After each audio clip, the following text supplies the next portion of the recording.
Hello friends, good evening. कैसे हैं आप सभी लोग। आप सभी का स्वागत है आपके अपने यूट्यूब चैनल अमाजू क्लासेस पर। तो चलिए क्लास की शुरुआत करते हैं। आज हमारा जो है वो सेल से 6 लेक्चर होगा, जिसमें हम प्लास्टिड एंड राइबोसोम के बारे में देखेंगे। तो सबसे पहले हम प्लास्टिड के बारे में देखते हैं। प्लास्टिड जो है केवल और केवल प्लांट में पाया जाता है, एनिमल सेल में ये एब्सेंट होता है। तो जो प्लास्टिड होगा वो कैसा है, डबल मेम्ब्रेनस स्ट्रक्चर। इसमें जो लेयर है मेम्ब्रेन है वो कैसी है, डबल है, कुछ इस प्रकार से है, डबल मेम्ब्रेनस। प्लास्टिड टर्म आपका जो दिया था वो दिया था हैकेल ने, और इसकी जो खोज की थी वो की थी शिम्पर ने। इसमें जो डीएनए पाया जाएगा वो होगा single circular double standard DNA. कैसा है, circular double standard DNA. Porin protein इन आउटर मेम्ब्रेन, इसकी जो आउटर मेम्ब्रेन होगी उस पे क्या प्रेजेंट होगा, पोरिन प्रोटीन प्रेजेंट होगी। 70S राइबोसोम, इसमें 70S राइबोसोम कुछ इस प्रकार से होंगे स्ट्रोमा में। डिवीजन बाय फिशन, इसमें जो डिवीजन होगा प्लास्टिड में, जैसे माइटोकॉन्ड्रिया में किससे हो रहा था, फिशन से, वैसे ही प्लास्टिड में भी जो डिवीजन होगा वो कैसा होगा, फिशन होगा। डीएनए नेक्ड होगा, इसका जो डीएनए होगा वो नेक्ड होगा, मतलब स्टोन प्रोटीन क्या है, एब्सेंट है। Plays important role in cytoplasmic inheritance, जिस प्रकार से माइटोकॉन्ड्रिया साइटोप्लाज्मिक इनहेरिटेंस शो करता है उसी प्रकार से प्लास्टिड भी आपका साइटोप्लाज्मिक इनहेरिटेंस शो करेगा। आगे हम प्लास्टिड के टाइप्स देखते हैं। जो प्लास्टिड होंगे वो है 3 टाइप्स के। कितने, 3।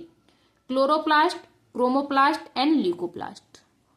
क्लोरोप्लास्ट कंटेन क्लोरोफिल, इसके पास क्या होगा, क्लोरोफिल होगा, ग्रीन कलर, जो क्या करता है, ग्रीन कलर का होगा। Responsible for green colour of leaves, जो पत्तियों में हरा कलर होगा वो किसके कारण होगा, क्लोरोप्लास्ट के कारण। ठीक है, इसमें पिगमेंट वो कौन सा है, क्लोरोफिल, जिसके कारण पत्तियां जो होती हैं वो हरे कलर की होती हैं। Chromoplast imparts different colour to leave, fruits, flowers, जो पत्तियां फलों और फूलों में अलग अलग कलर होते हैं, लाल, पीला, नारंगी, ये जो कलर पाए जाते हैं वो किसके कारण होंगे, क्रोमोप्लास्ट। ग्रीन कलर नहीं, ग्रीन किसकी वजह से है, क्लोरोफिल पिगमेंट के कारण, लेकिन जो अलग कलर होंगे वो किसके, क्रोमोप्लास्ट, किसके कारण है, क्रोमोप्लास्ट। कंटेन वेरियस पिगमेंट, जो क्रोमोप्लास्ट है इसमें बहुत सारे पिगमेंट पाए जाते हैं, जैसे कैरोटीन, जेंथोफिल। कैरोटीन के कारण जो गाजर देखिए आपने ऑरेंज कलर की होती है, पंपकिन देखा है, ठीक है, वो किसके कारण होगा, उसमें कौन सा पिगमेंट पाया जाएगा, कैरोटीन पिगमेंट। स्वीट पोटैटो, इसमें भी कौन सा है, कैरोटीन पिगमेंट। जेंथोफिल, जेंथोफिल होता है वो येलो कलर प्रोवाइड करता है, ये कैसा पिगमेंट है, येलो कलर प्रोवाइड करेगा, जैसे पपाया एंड पीचेस में। ल्यूकोप्लास्ट जो होता है वो किसी भी प्रकार का कोई कलर प्रोवाइड नहीं कराता है, ये होता है कलरलेस। कैसा होगा, रंगहीन, इसके पास कोई कलर नहीं होगा। फिर इसका काम क्या है, इसका काम है स्टोरेज। क्या काम है, स्टोरेज, ये क्या करता है, स्टोर करता है। और जो ल्यूकोप्लास्ट है उसको फिर से डिवाइड किया गया है 3 में। इसके हैं aleuroplast, amyloplast and elaioplast. Aleuroplast store proteins, ये क्या स्टोर करेगा, प्रोटीन स्टोर करेगा, इसलिए इसको हम प्रोटीनोप्लास्ट भी कहते हैं। जैसे इसमें आएगा लेग्यूमिनेसी सीड, लेग्यूमिनेसी फैमिली में जो भी होगा उसमें क्या पाया जाएगा, एल्यूरोप्लास्ट, जैसे कि मटर, सेम वगैरह। ठीक है, इमाइलोप्लास्ट, इमाइलोप्लास्ट में क्या होता है, स्टोर स्टार्च, ये स्टार्च का स्टोर करेगा, जैसे ट्यूबर, क्या आ जाएगा, tuber. Elaioplast stores oil and fats, ये ऑयल और फैट्स का स्टोर करता है, इसलिए इलियोप्लास्ट को हम लिपिडोप्लास्ट भी कहेंगे। क्या कहेंगे, लिपिडोप्लास्ट भी कहेंगे। एल्यूरो को हम प्रोटीनोप्लास्ट और इलियो को हम लिपिडोप्लास्ट भी कहते हैं। ये क्वेश्चन आया हुआ है एलियोप्लास्ट वाला। ठीक है, आगे हमने जैसे आपको बताया क्लोरोप्लास्ट, अब हम क्लोरोप्लास्ट के बारे में विस्तार से पढ़ेंगे। क्लोरोप्लास्ट को हम किचन ऑफ द सेल कहते हैं। क्या कहेंगे, किचन ऑफ द सेल। ये जो क्लोरोप्लास्ट टर्म है ये आपका दिया था शिम्पर ने। किसने दिया, शिम्पर ने। जैसा कि अभी हमने बताया क्लोरोप्लास्ट जो होगी वो कैसी है, डबल मेम्ब्रेनस स्ट्रक्चर है, outer membrane and inner membrane. Outer membrane and inner membrane के बीच में ये आपको जो स्पेस दिख रहा है इसको कहते हैं इंटर मेम्ब्रेन स्पेस। क्या कहेंगे? Inter membrane space. इसमें जो राइबोसोम है क्लोरोप्लास्ट में, मतलब प्लास्टिड में जो राइबोसोम है वो कैसा है? 70S राइबोसोम है। Single double standard circular DNA होगा। इसमें आपको एक स्ट्रक्चर दिख रही है सिक्के की बात, इस प्रकार से एक के ऊपर एक के ऊपर एक लगे हुए हैं। इनको आपस में संयुक्त रूप से कहते हैं हम ग्रेनल लैमली। क्या कहते हैं? Granal lamellae. ये जो ग्रेनल लैमली है वो बनी किससे है? ये एक एक करके ये अलग अलग सिक्के जुड़ जा रहे हैं तो ग्रेनल लैमली अलग अलग है तो इसको कहते हैं थाइलेकॉइड। इसकी यूनिट क्या है? थाइलेकॉइड। मतलब जो ग्रेनल लैमली बनी है वो किससे मिलकर बनी है? थाइलेकॉइड से। ये जो ग्रेनल लैमली है ये आपस में जुड़ती किसके द्वारा है? ये जुड़ती है स्ट्रोमल लैमली के द्वारा। किसके द्वारा जुड़ रही है? स्ट्रोमल लैमली के द्वारा। आगे देखते हैं, ये जो ग्रेनल लैमली है इसमें क्या होता है? इसमें पाए जाते हैं पिगमेंट, फोटोसिस्टम पिगमेंट पाए जाएंगे। फोटोसिस्टम पिगमेंट में जैसे दो हैं, photosystem first and photosystem second, PS first and PS second. PS first और पीएस सेकेंड जो है ग्रेनल लैमली में PS first and PS second दोनों पाए जा रहे हैं। और जो पीएस फर्स्ट और पीएस सेकेंड पाए जा रहे हैं, पीएस फर्स्ट क्या होगा? 700 नैनोमीटर और पीएस सेकेंड होगा 600 नैनोमीटर की इस पे लाइट होती है। ग्रेनल लैमली को आपस में किसने जोड़ा? अभी हमने बताया आपको, स्ट्रोमल लैमली ने। किसने जोड़ा? स्ट्रोमल लैमली ने। और स्ट्रोमल लैमली में केवल और केवल पीएस फर्स्ट पाया जाएगा, मतलब पीएस सेकेंड क्या है? इसमें एब्सेंट है। पीएस सेकेंड एब्सेंट होगा। ठीक है। ग्रेनल लैमली की यूनिट बताई हमने थाइलेकॉइड।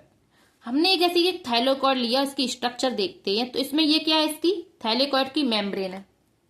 इसमें जो ये लिक्विड आपको दिख रहा भरा हुआ, ये है थाइलेकॉइड ल्यूमेन। क्या है? Thylakoid lumen.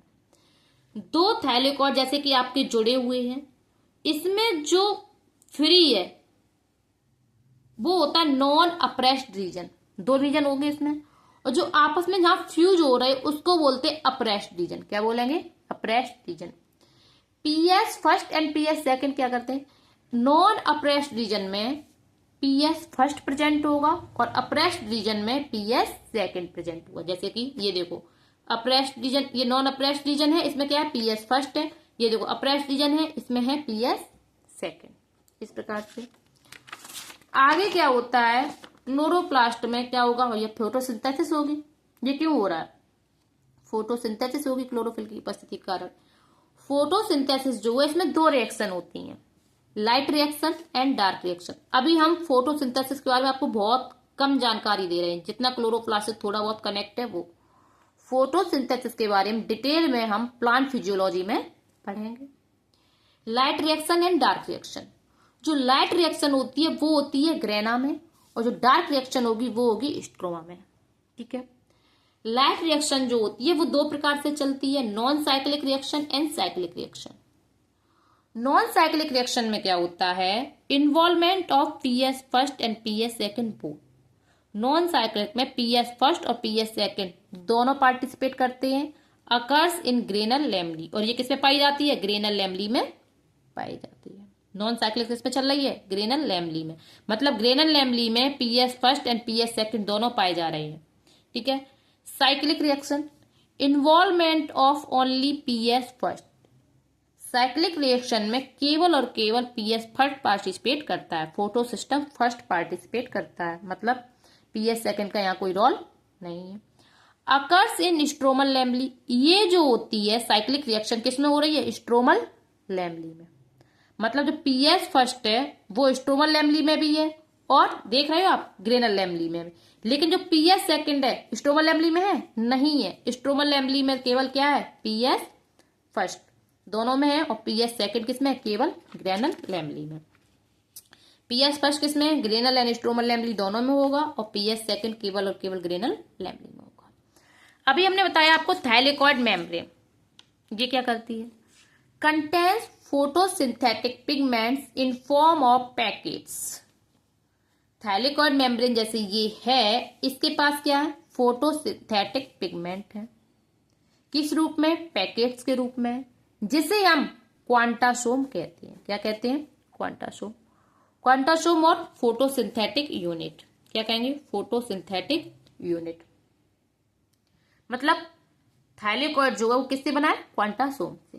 ठीक है, ये मेम्ब्रेन है इसकी थाइलेकोइड की, इस पे क्वांटासोम पाए जाएंगे। इसकी खोज किसने की थी? इसकी खोज की थी पार्क एंड विगिन्स ने। किसने की? पार्क एंड विगिन्स ने। एक क्वांटासोम जो है उसमें जो मॉलिक्यूल होते हैं वो होते हैं 280 पिगमेंट मॉलिक्यूल। 280 पिगमेंट मॉलिक्यूल पाए जाएंगे किसमें? एक क्वांटासोम में। इसमें भी क्या होगा? इसको भी दो भागों में तोड़ा गया है।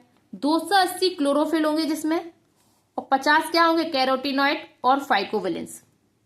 50, ठीक है, 280 है, इसको 230 क्लोरोफिल होंगे एंड 50 क्या होंगे? कैरोटीनॉइड एंड फाइकोवेलेंस होंगे।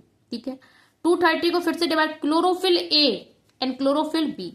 क्लोरोफिल ए कितना होगा? 160 होगा, 160, एंड क्लोरोफिल बी कितना होगा? 70 होगा।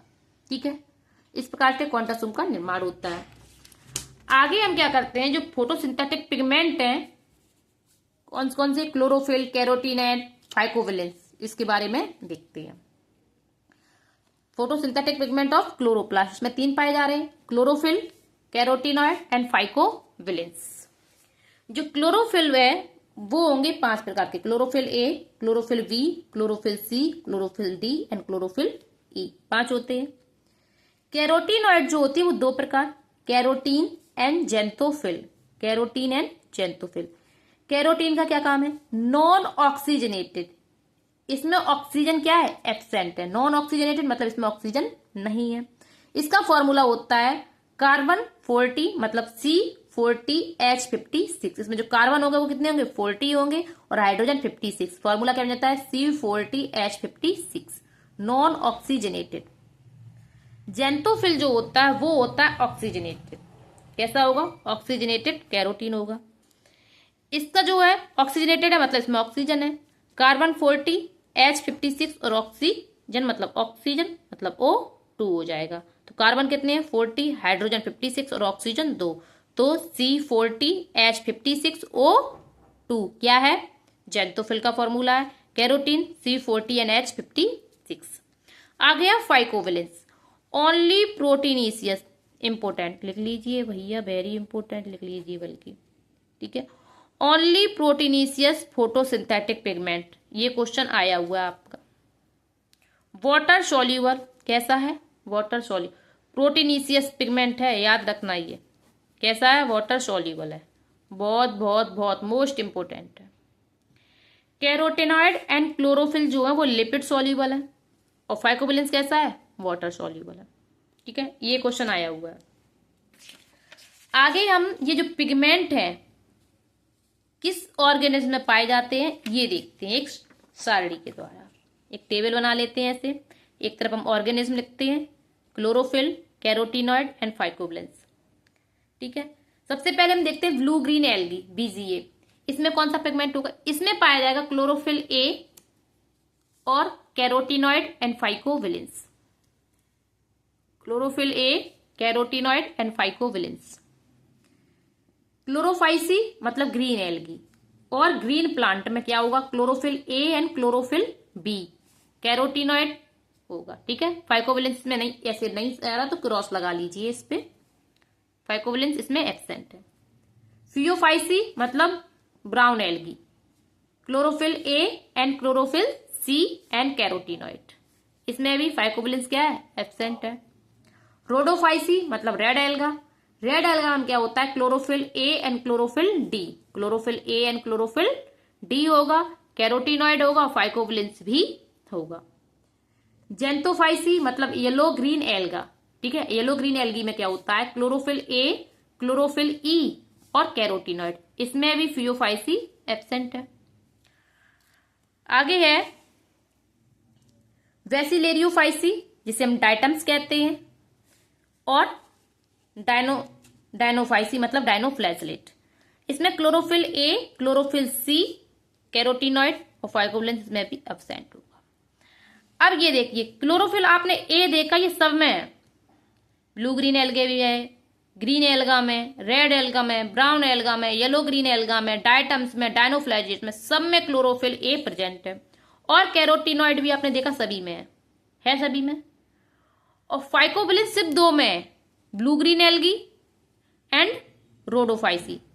इंपोर्टेंट क्वेश्चन है, blue green algae and Rhodophyceae दो में ही फाइकोबिलिन पाया जाता है। This is very important question, ठीक है। तो इस प्रकार से यूनिवर्सल पिगमेंट कौन से हो जाएंगे आपके, यूनिवर्सल जो सभी में पाए जा रहे हैं। तो यूनिवर्सल में कौन आ जाएगा, क्लोरोफिल एंड कैरोटीनॉइड। तो आप लिख सकते हैं यहां पे यूनिवर्सल पिगमेंट। यूनिवर्सल पिगमेंट में कौन आ जाएगा, क्लोरोफिल ए एंड कैरोटीनॉइड। आगे हम एक क्या देखते हैं, अब क्लोरोप्लास्ट की शेप देख लेते हैं। विभिन्न पौधों में, विभिन्न में जैसे क्लोरोप्लास्ट क्या होता है, अलग अलग शेप में पाया जाता है। जैसे in higher plants, higher plant में जो क्लोरोप्लास्ट पाया जाएगा वो पाया जाएगा डिस्कॉइडल शेप। कैसा होगा, डिस्कॉइडल शेप। एक नोट करके पॉइंट लिखना, green alga chloroplast polymorphism present. जो ग्रीन एल्गी होते हैं उसमें जो क्लोरोप्लास्ट होगा वो पॉलीमॉर्फिज्म मतलब विभिन्न शेप होंगी, एक शेप नहीं है, अलग अलग शेप में पाया जाएगा। जैसे कप शेप्ड होगा क्लोरेला में और क्लेमाइडोमोनास में। ये क्वेश्चन आया हुआ है, क्लेमाइडोमोनास में किस प्रकार का क्लोरोप्लास्ट पाया जाएगा, तो पाया जाएगा कप शेप्ड।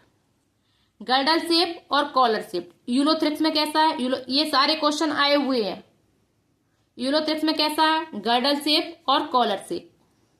रिविन और spiral shape Spirogyra. Star shape जिग्नीमा।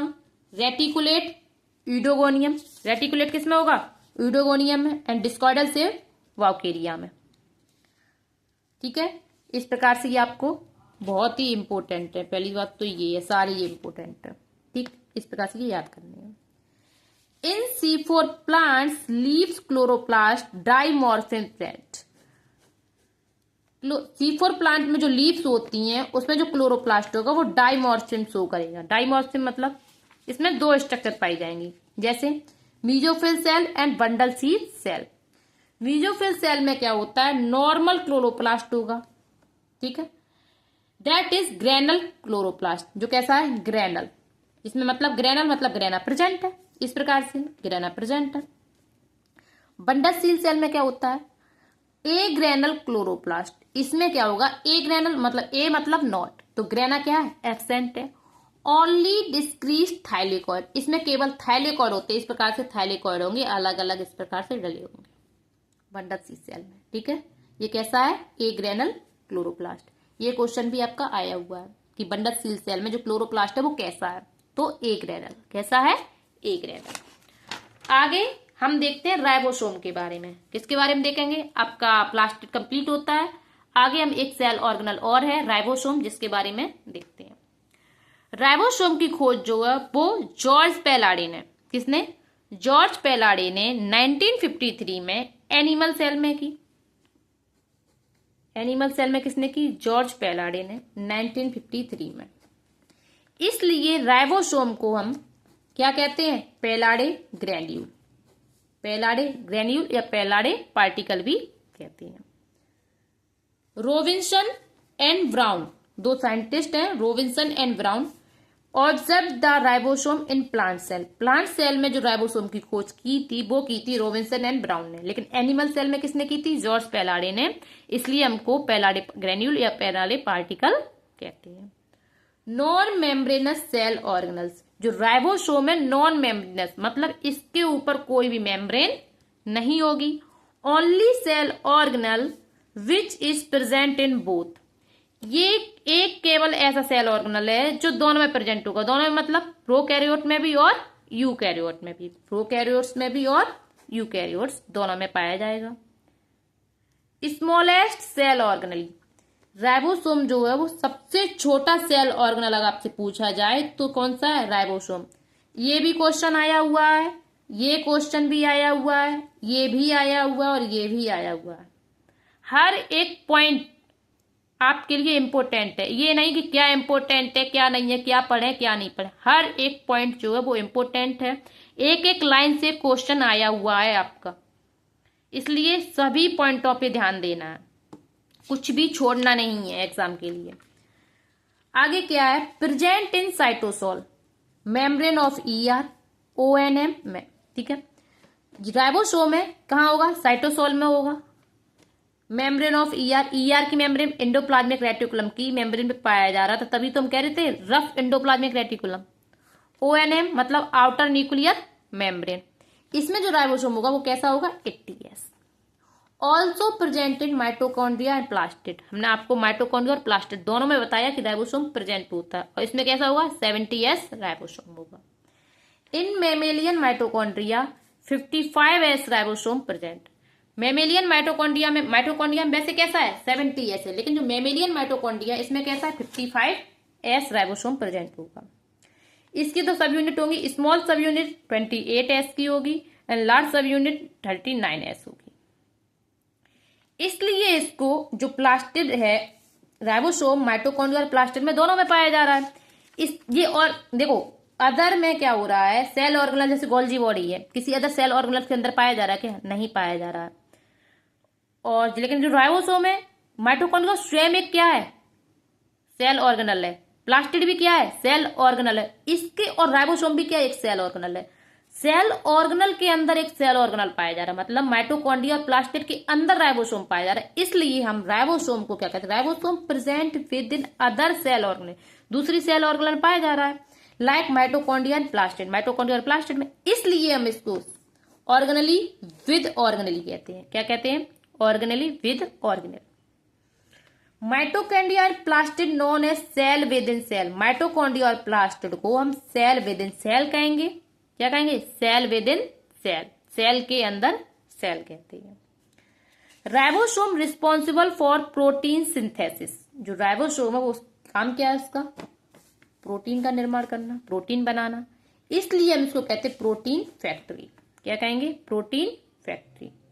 Ribosome prokaryote और यूकैरियोट दोनों में पाया जाएगा। प्रोकैरियोट में 70S और यूकैरियोट में 80S और 70S दोनों पाए जाएंगे। यूकैरियोट में 80 एंड 70 दोनों, 70S माइटोकॉन्ड्रिया एंड प्लास्टिड में पाया जाएगा और 80 अदर सेल ऑर्गेनल्स में पाया जाएगा। आगे हम देखते हैं जो राइबोसोम है वो कैसा है। ये है न्यूक्लियोप्रोटीन, मतलब किससे बना हुआ है, न्यूक्लिक एसिड और प्रोटीन से। इसको हम राइबो न्यूक्लियोप्रोटीन भी कहेंगे। राइबोसोम जो है वो न्यूक्लिक एसिड और प्रोटीन से बना होगा। न्यूक्लिक एसिड कम होगी और प्रोटीन ज्यादा है, ठीक है। जो न्यूक्लिक एसिड है उसमें क्या है, RNA, और प्रोटीन क्या है, R प्रोटीन। ये क्वेश्चन भी आया हुआ है कि जो राइबोसोम किससे बना है, तो RNA एंड प्रोटीन से। किससे, RNA एंड प्रोटीन से। यूकैरियोट्स में इसका जो रेशियो रहता है वो रहता है 50-50 का, और प्रोकैरियोटिक में इसका जो रेशियो रहता है वो होता है 60-40 का, मतलब न्यूक्लिक एसिड ज्यादा होगा और प्रोटीन कम होगा। राइबोसोम जो है वो प्रोकैरियोट और यूकैरियोट, जैसे कि हमने बताया आपको, दोनों में पाया जा रहा है। तो प्रोकैरियोटिक में जो पाया जाएगा वो पाया जाएगा साइटोसोल में। कहाँ पाया जाएगा, साइटोसोल में। Also present on plasma membrane, और प्लाज्मा मेम्ब्रेन भर पर भी पाया जाता है। In eukaryotes in free form and in bound form. Eukaryotes में ये दो प्रकार से पाया जाएगा, फ्री फॉर्म और बाउंड। बाउंडेड भी होगा और फ्री भी होगा। फ्री कहाँ होगा, साइटोसोल माइटोकॉन्ड्रिया एंड प्लास्टिड में, ये कैसा होगा, फ्री होगा। और बाउंडेड कहाँ होगा, on ER rough endoplasmic reticulum पे। आपने देखा था राइबोसोम पाए जा रहे थे ER पे, इसलिए इसको हमने क्या कहा था, rough endoplasmic reticulum. On ONM मतलब outer nuclear membrane. Outer nuclear membrane पर भी राइबोसोम क्या है, प्रेजेंट होती है। यूकैरियोटिक राइबोसोम जैसे कि ये फ्री फॉर्म में और बाउंड फॉर्म में, ठीक है। अब फ्री फॉर्म में इसका काम क्या है और बाउंड फॉर्म में इसका काम क्या है। तो फ्री फॉर्म में क्या करता है, forms protein of intracellular use. ये किसके लिए, इंट्रासेलुलर, सेल के अंदर जो यूजिंग होगी उसके लिए प्रोटीन बनाता कौन, फ्री फॉर्म में होगा, साइटोसोल माइटोकॉन्ड्रिया प्लास्टिड। अब माइटोकॉन्ड्रिया बनना है तो प्रोटीन बनेगा। अब प्रोटीन बनेगा तो वो माइटोकॉन्ड्रिया में जो प्रोटीन बनेगा वो किसी और सेल ऑर्गेनल को प्रोवाइड नहीं कराएगा, वो स्वयं के लिए यूज करेगा। प्लास्टिड में अगर प्रोटीन बनना है तो प्लास्टिड स्वयं के लिए प्रोटीन बना रहा है राइबोसोम। जो राइबोसोम है प्लास्टिड में वो पाया जा रहा है तो प्रोटीन स्वयं के लिए बना रहा है, किसी दूसरे सेल ऑर्गेनल को नहीं देगा। Forms extrinsic protein of plasma membrane. Plasma membrane में कैसा, प्लाज्मा मेम्ब्रेन का एक्सट्रिंसिक प्रोटीन बनाता है। बाउंड राइबोसोम क्या करता है, forms protein of extra cellular use, जो सेल के बाहर की है उन यूजों के लिए बनाता है, दूसरे सेल ऑर्गेनल्स को जो यूज होगी उसके लिए। Forms transmembrane protein of plasma membrane, ये जो है प्लाज्मा मेम्ब्रेन की ट्रांसमेम्ब्रेन, जो बीच में एक्सटेंसिक, जैसे ये प्लाज्मा मेम्ब्रेन है इसमें ये एक्सटेंसिक ऊपर लगी इस प्रकार से, नीचे भी होगी इस प्रकार से, ये तो एक्सटेंसिक प्रोटीन हो गई, ठीक है। ये कैसी है, ये वाली, ठीक, मतलब फ्री राइबोसोम बनाएंगे। और जो ट्रांसमेम्ब्रेन ऐसे इस प्रकार से, ये जो ट्रांसमेम्ब्रेन प्रोटीन है ये कैसी है, प्लाज्मा मेम्ब्रेन ट्रांसमेम्ब्रेन, ये कौन बना रहा है, बाउंड राइबोसोम। कौन बना रहा है, बाउंड राइबोसोम, इस प्रकार से, ठीक है। अब हम देखते हैं राइबोसोम की सब यूनिट। जो राइबोसोम है उसमें कौन कौन सी यूनिट पाई जाती है, कितनी यूनिटों से मिलकर ये बना होता है। राइबोसोम 70S राइबोसोम और 80S राइबोसोम दो प्रकार के होते हैं। जो 70S राइबोसोम है इसमें दो सब यूनिट होंगी। इसकी स्मॉल सब यूनिट जो होगी वो होगी 30S और जो लार्ज सब यूनिट होगी वो होगी 50S। और 80S राइबोसोम, 80S में जो स्मॉल सब यूनिट होगी वो होगी 40S और लार्ज सब यूनिट होगी वो होगी 60S की। तो पहले हम इसका 70S वाला देखते हैं। इसकी स्मॉल सब यूनिट 30S जो है वो है 16S rRNA, 16S rRNA। और लार्जर सब यूनिट जो है 50S की, इसकी दो सब यूनिट होंगी 5S rRNA and 23S rRNA। क्या होगा, तो जो 70 राइबोसोम है, 70S राइबोसोम है, इसकी थर्ड पार्ट आ रही है, कौन कौन से rRNA इसमें, 16S rRNA, 5S rRNA और 23S rRNA, ठीक है। 80 में क्या होता है, चार आते हैं। स्मॉलर सब यूनिट 40S की, इसमें आएगा 18S rRNA, इसमें जो RNA पाया जाएगा वो कैसा है, 18S। लार्ज सब यूनिट जो 60S है उसमें 3 RNA पाए जाएंगे, कौन कौन सी, 5S rRNA, 5.8S rRNA और 28S rRNA। इसमें से भी क्वेश्चन आते हैं, ये पूछा जाएगा आपको कि लार्ज सब यूनिट में कौन सा इंक्लूड नहीं है। इसमें से 3 ऑप्शन दे देंगे, एक इसमें से दे देंगे, तो कौन सा नहीं है, 16S नहीं है। देखो 5 इसमें भी है, इसमें भी है, कॉमन हो गया, ठीक है। इस प्रकार से कुछ चीजें कॉमन पूछा जाएगा कि दोनों में कॉमन कौन सा है, तो 5S है, ठीक है। 70S राइबोसोम है, इसमें टोटल कितने rRNA है, 3 है, 16S rRNA, 5S rRNA, 23S rRNA। 80S ribosome में क्या है, टोटल 4 टाइप है, 18S rRNA, 5S rRNA, 5.8S rRNA और 28S rRNA। जो 5S rRNA है common in both 70S and 80S, देखो आपको यहां भी दिख रहा है और यहां भी दिख रहा है, ये क्या है, कॉमन है। आगे जो राइबोसोम है हमने जैसे बताया प्रोकैरियोट और यूकैरियोट दोनों में पाया जाता है। कैसे पाया जाता है, प्रोकैरियोट में जो राइबोसोम पाया जाएगा वो होगा पॉलीराइबोसोम, जिसको हम पॉलीसोम भी कहते हैं। पॉलीराइबोसोम मतलब इसमें mRNA तो एक होगा और उसी पर कई सारे इस प्रकार से राइबोसोम लगे होंगे, इसे कहते हैं पॉलीराइबोसोम प्रोकैरियोटिक में। सिंस प्रोकैरियोट्स mRNA इज पॉलीसिस्टोनिक, जो प्रोकैरियोटिक में जो mRNA वो कैसा है, पॉलीसिस्टोनिक, मतलब ये जो mRNA वो कई राइबोसोम को ग्रहण करता है। इन यूकैरियोट्स मोनोराइबोसोम, जिसे मोनोसोम भी कहते हैं, इसमें क्या होता है, एक mRNA पर एक ही RNA होगा, एक mRNA पर एक ही राइबोसोम पाया जाएगा, इसलिए हम क्या कहते हैं, मोनोराइबोसोम। सिंस यूकैरियोटिक mRNA, यूकैरियोटिक का जो mRNA है उसको क्या कहते हैं, मोनोसिस्टोनिक, क्या कहेंगे, मोनोसिस्टोनिक। राइबोसोम की जो सब यूनिट है, subunit of ribosome are joined together, आपस में जुड़ती हैं with the help of magnesium ion concentration. ये जो सब यूनिट है ये किसके द्वारा आपस में जुड़ती हैं, मैग्नीशियम आयन के द्वारा। मैग्नीशियम आयन कम है तब क्या होगा, मैग्नीशियम आयन ज्यादा है तब क्या होगा। जैसे हमने एक राइबोसोम लिया आपका 80S राइबोसोम लिया, अगर मैग्नीशियम आयन कम है, मैग्नीशियम आयन क्या है, कम है, तो डिसोसिएशन होता है। क्या होता है? डिसोसिएशन। डिसोसिएशन मतलब ये अलग अलग हो जाएंगे। जैसे इसकी यूनिट क्या होगी? 40s होगी 80 की, और क्या होती है? 60s होती है। तो ये 40s और 60s में टूट जाती है। अगर मैग्नीशियम आयन ज्यादा है तो ये दोनों यूनिट आपस में जुड़कर फिर से क्या बनाती है? 80s। मतलब इसका क्या करती है? एसोसिएशन। क्या करती हैं? एसोसिएशन करती हैं। राइबोसोम के बारे में कुछ और पॉइंट है, जैसे कि हम कह रहे हैं कि 70s 80s 5s, बार बार कह रहे हैं एस। ये एस है क्या? एस का मतलब होता है सेडिमेंटेशन कोएफिशिएंट। क्या होगा?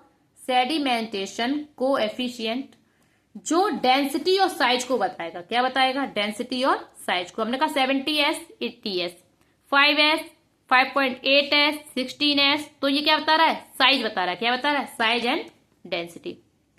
श्वेडबर्ग यूनिट, इसकी जो यूनिट है, एस और श्वेडबर्ग यूनिट भी होता है, इसकी जो यूनिट है वो कितनी है? 10⁻13 सेकेंड। ये क्वेश्चन भी आया हुआ है। श्वेडबर्ग यूनिट कितना है? तो 13 आंसर था। ठीक है, आगे क्या है? Site for synthesis of ribosome. जो राइबोसोम है वो बनता कहाँ है? Inside nucleolus. जो राइबोसोम है वो किसके अंदर बनना है? न्यूक्लियोलस के अंदर। इसलिए न्यूक्लियोलस को हम क्या कहते हैं? Ribosome factory. राइबोसोम के अंदर क्या बनना है? प्रोटीन। तो राइबोसोम को हमने कहा प्रोटीन फैक्ट्री, लेकिन राइबोसोम किसके अंदर बनना है? वो बनना है न्यूक्लियोलस के अंदर। इसलिए इसे क्या कहते हैं? Ribosome factory. दोनों में अंतर है। राइबोसोम फैक्ट्री न्यूक्लियोलस, और प्रोटीन फैक्ट्री राइबोसोम। ठीक है, जो राइबोसोम होगा वो आरआरएनए और प्रोटीन से मिलकर बनता होता है। तो फॉर्म्ड इनसाइड न्यूक्लियोलस। जो आरआरएनए बनना है वो किसके अंदर बनना है? न्यूक्लियोलस के अंदर बनना है।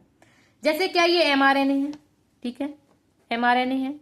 इसमें स्मॉलर सब यूनिट और लार्ज सब यूनिट। लार्ज सब यूनिट में क्या होता है? टीआरएनए। क्या होगा? टीआरएनए प्रेजेंट होगा। इसी में इस राइबोसोम का क्या होता है? निर्माण इस प्रकार से होता है। ठीक है, राइबोसोम की जैसे हमने यूनिट बताई, स्मॉल सब यूनिट और लार्ज सब यूनिट। स्मॉल में कौन सी आ रही? अगर 70 ऐसे तो कौन सा है? 30 आ जाएगा। अगर 80 ऐसे तो कौन सी आ जाएगी? स्मॉल में 40 आ जाएगी। इसी प्रकार से अगर लार्ज सब यूनिट में अगर 70s राइबोसोम है तो 40 आएगी लार्ज सब यूनिट। अगर 80s राइबोसोम है तो उसकी लार्ज सब यूनिट क्या है? 60s हो जाती है। तो स्मॉलर सब यूनिट में क्या होता है? Binds with mRNA. ये एमआरएनए से जुड़ती है। ठीक है, और लार्जर जो सब यूनिट होती है वो होती है बाइंड्स विद टीआरएनए। जैसे हमने बताया जो स्मॉलर सब यूनिट है वो किससे? एमआरएनए से जुड़ी हुई है। जो लार्ज सब यूनिट है उसमें क्या है? टीआरएनए प्रेजेंट है। इस प्रकार से। ठीक है, ये जो binds with mRNA and tRNA ये कब होता है? ट्रांसलेशन के दौरान। कब होगा ये जो स्मॉलर सब यूनिट और लार्ज सब यूनिट एमआरएनए और टीआरएनए जो जुड़ रही हैं वो कब जुड़ेंगी? ट्रांसलेशन के दौरान। मतलब ट्रांसलेशन मतलब प्रोटीन जब बनती है तब। ठीक है, आरएनए से जब प्रोटीन बनेगी ये तब कार्य होता है। जो राइबोसोम है इसमें कुछ साइट्स होती हैं, 3 होंगी। ये जैसे कि है। ठीक है, बनती हैं। इसमें होगी ए पी ई, 3 साइट्स होती हैं, A P and E. A for amino acylation site, P peptidyl site and E for exit site. इनके बारे में आपको जब मॉलिक्यूलर बायोलॉजी पढ़ाई जाएगी तब विस्तार से बताया जाएगा। Staining of ribosome. राइबोसोम की स्टेनिंग है वो किससे होती है? टेल्यूडिन ब्लू से होती। किससे होगी? टोल्यूडिन ब्लू। ठीक है, और राइबोसोम का कार्य क्या है? बहुत अच्छे से रट गया होगा अब तो। Protein synthesis. राइबोसोम क्या कार्य करता है? प्रोटीन का निर्माण करता है, इसलिए हम प्रोटीन फैक्ट्री कहते हैं। इस प्रकार से आज की हमारी क्लास यहीं पे समाप्त होती है। क्लास से जुड़े रहिए और कमेंट में जरूर बताइए कि आपको क्लास कैसी लगी। आगे की क्लास आपको जो होगी उसमें कुछ और सेल से जुड़े हुए आगे 1 या 2 क्लास और लगेंगी जिसमें आपका सेल चैप्टर कंप्लीट हो जाएगा। वीडियो को लाइक, सब्सक्राइब एंड शेयर करना ना भूलें। Thank you.